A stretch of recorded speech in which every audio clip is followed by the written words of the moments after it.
دیکھیے کسی بھی چیز کی شروعات یا کسی بھی چیز کا نام یا اس کی ابتدا سے کچھ نہ کچھ چیزیں آپ بھاپ لیتے ہیں کہ اس کے بعد کیا ہونے والا ہے۔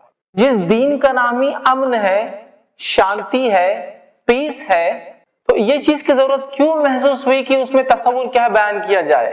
کیونکہ نام خود واضح کر رہا ہے کہ کیا تصور ہے اسلام میں امن کا، کہ اس دین کا نام ہی شانتی اور اسلام ہے، امن ہے۔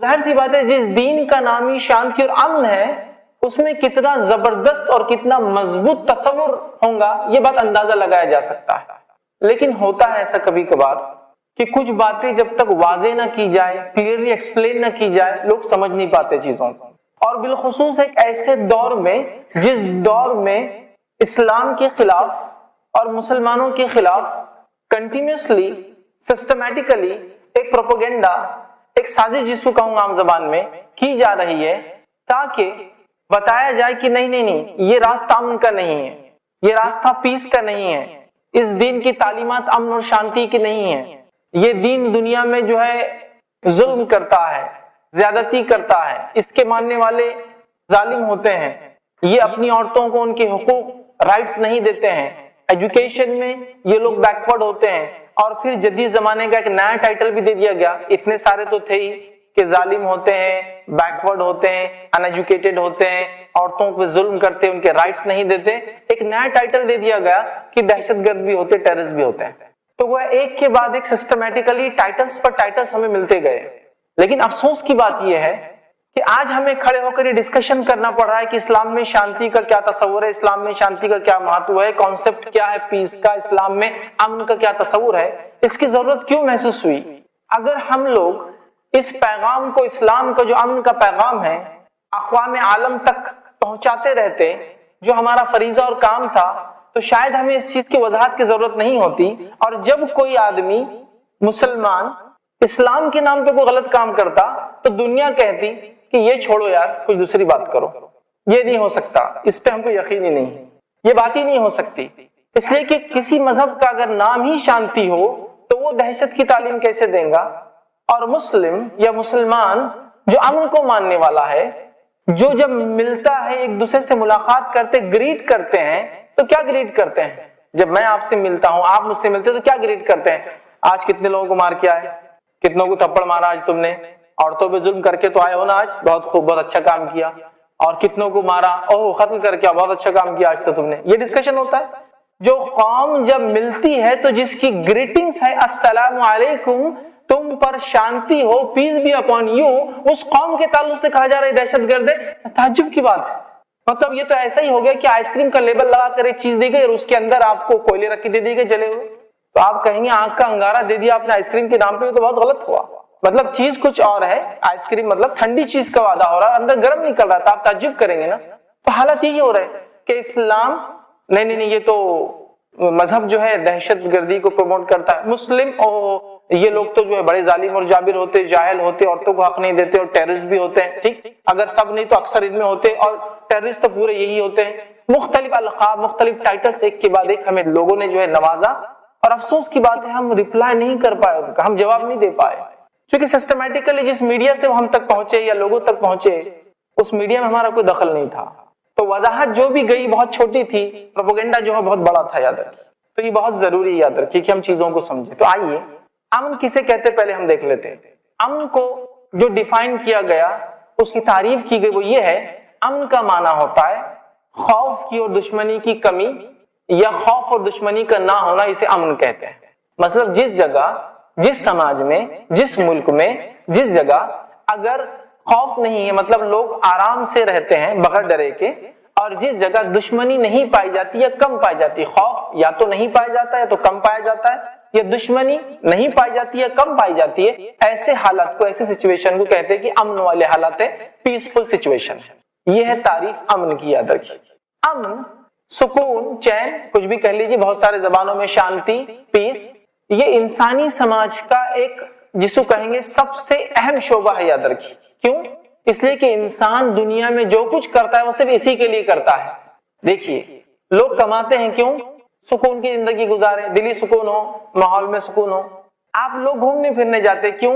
اطمینان حاصل کرنے، سکون حاصل کرنے، ٹھیک ہے۔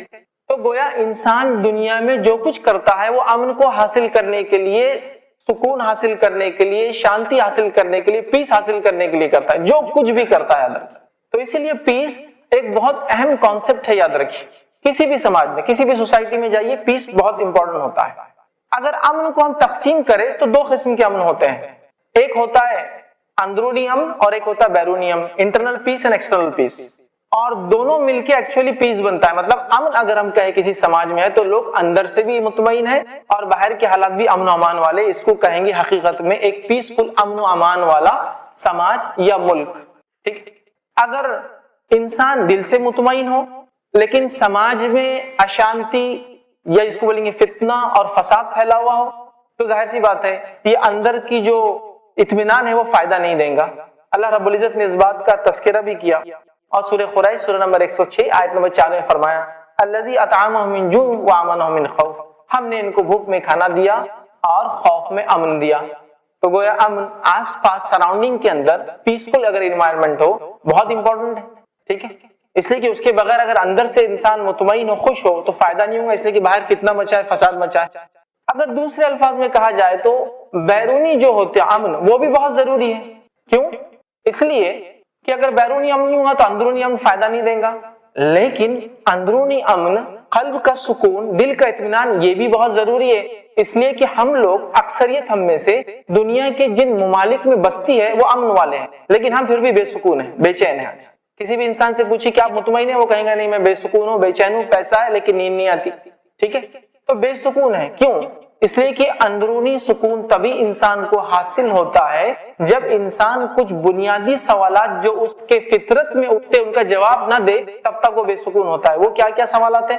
ایسے سوالات جن کی تلاش کے لیے بڑے بڑے لوگ نکلے، مختلف مذہب بنے، مختلف راستوں پر لوگ چلے، وہ یہ ہے کہ ہم کہاں سے آئے، کیوں آئے، مرنے کے بعد ہم کہاں جائیں گے، ایسے سوالات کی تلاش میں لوگ نکل پڑے تاکہ اندرونی امن، انٹرنل پیس وہ گین کر سکے، جس کے لیے ہم دیکھتے ہیں بڑی بڑی شخصیات ان کے نام اور بڑے بڑے مذہب جو ہے وجود میں آئے، کیونکہ وہ یہ چیز کی تلاش کر رہے تھے کہ باہر تو سب کچھ ٹھیک ہے لیکن اندر سے وہ پریشان۔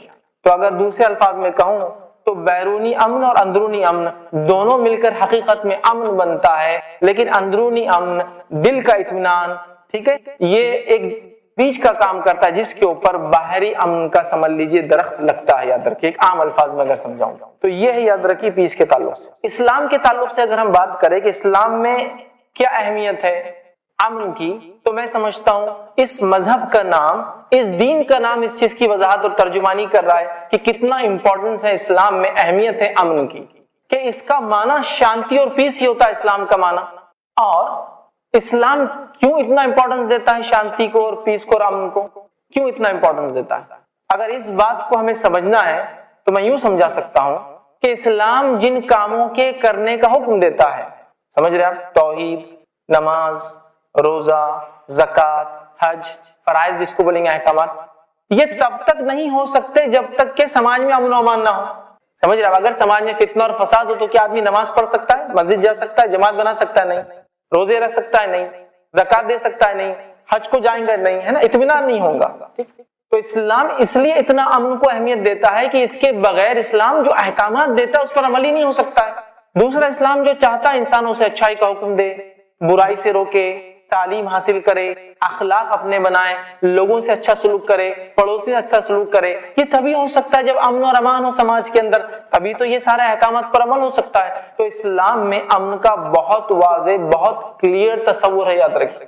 اور نبی اکرم صلی اللہ علیہ وسلم کی اگر تعلیمات میں آپ کے سامنے رکھوں تو آپ صلی اللہ علیہ وسلم نے تو امن کو اتنا پسند کیا، اتنا پسند کیا کہ امن کے لیے ایک طرفہ فیصلے بھی آپ نے کر لیے، ون سائیڈڈ آپ نے ڈیسیژنز لے لیے۔ مثال دوں آپ کو، صلح حدیبیہ۔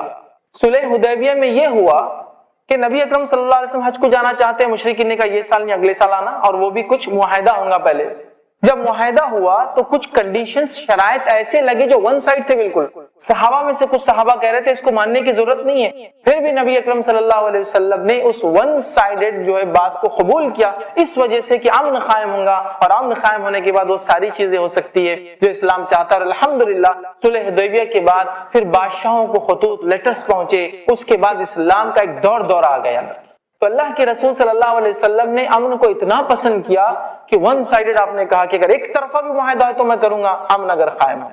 اسی طرح صحیح بخاری کی روایت ہے، نبی اکرم صلی اللہ علیہ وسلم کے پاس ایک شخص آئے اور آ کر کہا اللہ کے رسول صلی اللہ علیہ وسلم مجھے کچھ ایسی چیز بتائیے جس سے میرے دنیا کے معاملات سب سدھر جائے، دنیا کے معاملات برابر ہو جائے، ٹھیک ہے؟ تو نبی اکرم صلی اللہ علیہ وسلم نے ان سے فرمایا، اس صحابی سے کہا تو پھر تم غصہ مت کرو۔ کیا پوچھ رہا ہے سائل؟ سوال کرنے والے کوشچن نے پوچھا اے اللہ کے رسول صلی اللہ علیہ وسلم کچھ ایسا ایک طریقہ بتا دیجئے کہ میرے دنیا کے معاملات درست ہو جائے۔ تو کہا تم غصہ مت کرنا۔ تو اسلام میں اور نبی اکرم صلی اللہ علیہ وسلم نے اتنی اہمیت دی امن کو اور شانتی کو کہ جو امن اور شانتی کے خلاف جو چیز ہو سکتی ہے جس سے مکمل طور سے ایک انسان اور سماج کا امن اور شانتی چھن جاتی ہے وہ غصہ ہے، کا اس سے دور رہنا، غصہ مت کرنا۔ صحیح مسلم کی روایت ہے، آپ صلی اللہ علیہ وسلم نے فرمایا دشمن سامنے آ جائے خواہش مت کیا کرو، دشمن سامنے آ جائے خواہش مت کیا کرو اور اللہ سے امن و امان کی دعا کیا کرو۔ سمجھ رہے ہیں بات؟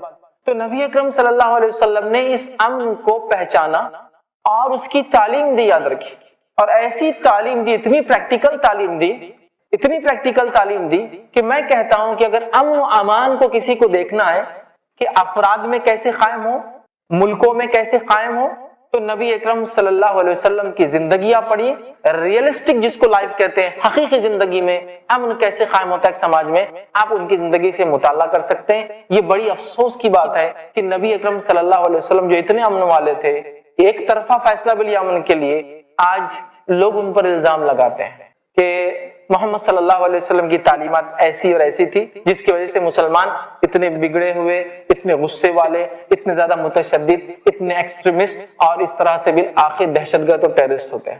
تو ہمیں اس تعلیمات کو دنیا کے سامنے رکھنے کی ضرورت ہے۔ تو میں یہاں لوگوں سے گزارش کروں گا، یہاں جو بھی لوگ ہیں، مسلم ہیں غیر مسلم ہیں، یہ ہمارا کام ہے کہ ہم شانتی کے اس پیغام کو جو اسلام دیتا ہے، امن کے اس میسج کو ہم سب سے پہلے پڑھ کر اس کو پہنچائیں ان لوگوں تک جو نہیں جانتے۔ اور مسلمانوں سے بالخصوص گزارش کروں گا کہ ہم لوگ اس میسج کو، اس امن کے پیغام کو اسلام کے سمجھیں جو نبی اکرم صلی اللہ علیہ وسلم کے ذریعے اللہ نے ہم تک بھیجا، اور اس میسج کو انسانیت میں عام کیجئے۔ اگر ہم نے ایسا نہ کیا تو حالات اور بگڑ سکتے ہیں اور بہت سارے الزام اسلام پر، قرآن پر، محمد صلی اللہ علیہ وسلم پر آ سکتے ہیں، یاد رکھیے۔ اس بات کو سمجھنے کی ہمیں جو ہے ضرورت ہے۔ آئیے ہم آگے چلتے ہیں اور امن کے تعلق سے اسلام کی کیا تعلیمات ہیں۔ اتنا وقت تو نہیں ہے کہ میں مکمل ساری تعلیمات رکھوں، میں چند چیدہ جس کو کہتے ہیں کچھ تعلیمات آپ کے سامنے رکھنے کی کوشش کروں گا کہ کیسی تعلیمات اسلام دیتا ہے، کیسی شکشا اسلام اپنے ماننے والوں کو دیتا ہے کہ جس کو اگر انسان پڑھے اور سمجھے تو وہ کہیں گا کہ واقعی میں اتنی زبردست اور اتنی بہترین تعلیمات امن کو سماج میں، افراد میں، انڈیویجولز میں، سماج میں، سوسائٹی میں اور ملکوں میں، کنٹریز کے اندر قائم کرنے کا کوئی طریقہ نہیں ہو سکتا اس سے بہترین۔ اتنے گراس روٹ لیول سے، اتنے بیسک لیول سے نبی اکرم صلی اللہ علیہ وسلم نے اور قرآن نے تعلیم دی امن کی، جس کی کوئی انتہا نہیں۔ اس میں سے میں 8 سے 10 پوائنٹس آج آپ کے سامنے رکھنے کی جو کوشش کروں گا۔ آئیے، پہلی چیز اسلام نے امن کے تصور کے تعلق سے کہ اسلام کیسا بہترین اور زبردست امن کا تصور دیتا ہے اور تعلیم دیتا ہے۔ پہلی چیز اللہ رب العزت قرآن میں فرماتا ہے انسان ایک دوسرے کی عزت کرے، مانو ایک دوسرے کا آدر کرے، انسان ایک دوسرے کی عزت کرے، اس لیے کہ سب سے پہلا بگاڑ، بے امنی وہاں سے شروع ہوتی ہے جب انسان ایک دوسرے کو عزت نہیں کرتے اور اونچ اور نیچ کی جاتی ہے، بڑا اور چھوٹے کی تفریق کی جاتی ہے۔ کچھ لوگ اپنے آپ کو بڑا سمجھتے ہیں، چاہے مال کے اعتبار سے، ان کی پیدائش کے اعتبار سے، ان کے سوشل سٹیٹس کے اعتبار سے، اور دوسروں کو وہ چھوٹا اور حقیر سمجھتے ہیں، جس سے 2 گروہ بن جاتے ہیں، ہیومینٹی 2 پارٹس میں ڈیوائیڈ ہو جاتی ہے، اور پھر ایک پارٹ ان پہ غلبہ، ان پر حکومت کرنے کے لیے کوشش کرتا ہے، اور دوسرا پارٹ ان کو ہٹانے، ان سے آزادی لینے کی کوشش کرتا ہے۔ تو سب سے پہلے تعلیم کہ انسانوں کو جو اسلام دیتا ہے امن کی، وہ یہ ہے کہ وہ کہتا ہے کوئی اونچ نیچ نہیں ہے، سارے انسان برابر ہے۔ اور یہ تعلیم قرآن کے اندر، اگر آپ قرآن کا مطالعہ کریں، سورہ حجرات سورہ نمبر 49 اور اس کی مختلف آیتوں میں، جس میں سے ایک آیت میں آپ کے سامنے رکھوں گا جو کہ آیت نمبر 13 ہے، دیکھیے اس میں اللہ کیا پیغام دیتا ہے۔ اللہ فرماتا ہے یا ایھا الناس انا خلقناکم من ذکر و انثی وجعلناکم شعوبا وقبائل لتعارفوا۔ اللہ فرماتا اور کہتا ہے یا ایھا الناس انا خلقناکم من ذکر و انثی، یہ آیت انسانیت سے خطاب کری، اے لوگو ہم نے تمہیں ایک باپ سے اور ایک ماں سے پیدا کیا، وَجَعَلْنَاكُمْ شُعُوبًا وَقَبَائِلَ لِتَعَارَفُوا، اور تم کو مختلف کنبے اور قبیلوں میں بانٹ دیا، کیوں؟ تاکہ ایک دوسرے کو پہچان سکو، لِتَعَارَفُوا، تاکہ پہچان سکو۔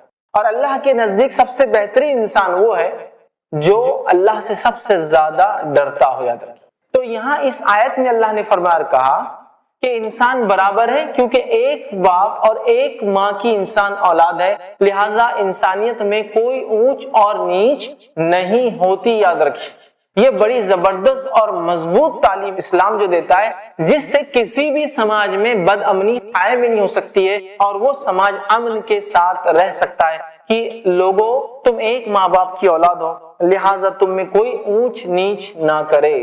اسی صورت کو اگر آپ اس کی اگلی آیت ایک پڑھے تو اتنے زبردست احکام ہیں امن قائم کرنے کے کہ انسان اور انسان کے بیچ میں امن رہے۔ وہ کیا کیا احکامات ہیں؟ کوئی قوم کسی قوم کا مذاق نہ اڑائے، مطلب مرد کسی مرد کا مذاق نہ اڑائے، عورت کسی عورت کا مذاق نہ اڑائے، ہو سکتا ہے جس کا مذاق اڑایا جا رہا وہ تم سے بہتر احکام آ گیا۔ کوئی کسی کی غیبت نہ کرے، مطلب پیٹ پیچھے نندا نہ کرے، برا نہ کہے، القاب نہ دے، ٹھیک ہے، لوگوں کو ایسے نام نہ دے جو وہ پسند نہیں کرتے، چڑ نہ رکھے، ٹھیک ہے۔ تو اتنے احکامات قرآن نے دیے کہ انسان کے خلاف نہ ہو، انسانوں کے اندر بھائی چارہ اور محبت رہے، انسان مل جل کر میل ملاپ کے ساتھ رہے، تو یہ شانتی نہیں تو کیا ہے؟ جب قرآن یہ کہہ رہا ہے تم ایک ماں باپ کی اولاد ہو، جھگڑا کس بات کا، اونچ نہیں کس بات کا، مذاق مت اڑاؤ ایک دوسرے کا، ٹھیک ہے، ایک دوسرے کو نام مت دو ایسی نام جس سے انسان چڑھتا ہو، پیٹ پیچھے کسی کی بات نہ کرو۔ تو اتنے احکامات قرآن نے دیے، ان احکامات کو اگر کوئی مانے تو اس سماج میں انشاءاللہ العزیز جو ہے اشانتی یا فتنہ یا فساد ہو ہی نہیں سکتا جہاں یہ مانتے ہیں۔ اب جن قوموں میں یہ ہوتا ہے اونچ نیچ کا معاملہ، اگزامپل لے لیجئے امریکہ کا، آپ ہسٹری کے بہت سارے اسٹوڈنٹس یہاں ہیں، لوگ جانتے بھی عام طور سے کہ امریکہ میں وائٹ اور بلیک کا کیا معاملہ تھا، آپ سب جانتے ہیں۔ ایک حکومت کرنا چاہتی ہے، دوسرے آزادی لینا چاہتے ہیں، اور کتنے فتنہ اور فساد ہوا۔ قرآن نے کہا نہیں، کالا اور گورا ہونے سے اونچ نیچ نہیں ہوتی، اونچ نیچ انسان کی اعمال سے، کرموں سے ہوتی ہے، اور وہ کرم اعمال اللہ جانتا ہے، کوئی انسان نہیں جان سکتا، ٹھیک ہے۔ تو لہٰذا وہ لوگ لڑتے رہے، آج آزادی ہوئی، مطلب وہ لوگ اس کے بعد انہوں نے مانا اس چیز کو اور بلیکس کو رائٹس دیے گئے، ٹھیک، تو اب سماج میں شانتی ہوئی۔ ابھی بھی بہرحال چھڑپیں چلتی رہتی ہے، تو اگر کوئی انسان اس چیز کو مان لے کہ ہم ایک ماں باپ کی اولاد ہے تو جھگڑا کس بات کا، کوئی اونچ نیچ نہیں، جھگڑا کس بات کا۔ یہ بات بڑی اہم ہے، یہ تعلیمات اسلام کی بڑی مضبوط تعلیمات ہیں، ان تعلیمات کو اگر ہم سمجھے تو یہ جو بھید بھاؤ اور جو جھگڑے ہوتے ہیں نا مذہب کے نام پر، یہ ختم ہو جائیں گے، اس لیے کہ ایک ہی ماں باپ کی ہم اولاد ہے۔ اس بات کو سمجھنا بہت زیادہ ضروری ہے، ٹھیک۔ اسی طرح قرآن نے کہا سورہ آل عمران سورہ نمبر 3 آیت نمبر 64 میں کہا قُلْ يَا أَهْلَ الْكِتَابِ تَعَالَوْا إِلَىٰ كَلِمَةٍ سَوَاءٍ بَيْنَنَا وَبَيْنَكُمْ، اے اہل کتاب آؤ ایک ایسی بات کی طرف جو ہم میں اور تم میں یکساں ہو، سمان ہو، سملر ہو۔ تو یہاں دیکھیے قرآن کال کر رہا ہے لوگوں کامنالٹی کی طرف آؤ، سملیرٹیز کی طرف آؤ، ایسی باتوں کی طرف آؤ جو ہم میں اور تم میں کامن ہے۔ تو کتنی اچھی بات کہی گئی، یاد رکھیے، کتنے زبردست احکام دیے گئے، اور پھر جو ہے لوگ الزام لگا رہے ہیں، ٹھیک ہے۔ تو اس بات کو سمجھنے کی ضرورت ہے، اور صرف اسلام نے یہ نہیں کہا کہ برابر ہے، عملاً بتایا نبی اکرم صلی اللہ علیہ وسلم کہ ایک محبوب دوست ہے، ایک ایسے ساتھی ہے جو آپ کے ساتھ ایمان لانے کے بعد تقریباً ساری زندگی رہے، جن کا نام بلال تھا۔ کون نہیں جانتا ان کو؟ یہ ایک ایتھوپین فریڈ سلیو تھے، یہ ایک غلام تھے جن کو آزاد کیا گیا تھا، ہے نا، اور یہ رنگت کے اعتبار سے کالے تھے، نیشنلٹی کے اعتبار سے ایتھوپین تھے، اور نبی اکرم صلی اللہ علیہ وسلم کے ساتھ انہوں نے تقریباً وقت گزارا، بلکہ مسجد نبوی میں جب اذان مطلب نماز کو بلانے کا حکم آیا تو پہلی اذان انہوں نے ہی دی۔ یاد رکھیے اسلام صرف کہتا نہیں ہے، کر کر بتاتا ہے۔ نبی اکرم صلی اللہ علیہ وسلم کی زندگی اس کا عملی نمونہ ہے۔ آپ اس سماج کو سوچیے جس سماج میں اونچ نیچ کا ایسا حال ہے کہ عرب ایک دوسرے پر شان وہ کر رہے ہیں کہ ہم یہ قبیلے سے اور ہم وہ قبیلے سے، اس میں اسلام آ کر کہتا سارے انسان برابر ہے، اور ایک آزاد کردہ غلام جو دیکھنے میں کالا بھی ہے اس کو وہی رائٹ ہے جو ایک عرب کو جو گورا چٹا سیم رائٹس، عملاً بتایا۔ اس سے بڑی کیا چیز ہو سکتی ہے؟ یاد رکھیے ایک ایسا سماج جہاں اونچ نیچ ہو اور ایک غلام جس کو آزاد کیا فریڈ سلیو ہے اس سے کوئی ایک ایسی عورت کا نکاح کرے جو آزاد ہے اور عربی نسل کی ہے۔ یہ عربوں کے پاس تصور سے باہر تھا، چونکہ وہ ایک ایسے سسٹم میں جیتے تھے جہاں بہت مضبوط قسم سے اونچ نیچ کا سسٹم تھا۔ اسی طرح اگر ہم آگے آئے تو اسلام نے امن و امان ہو،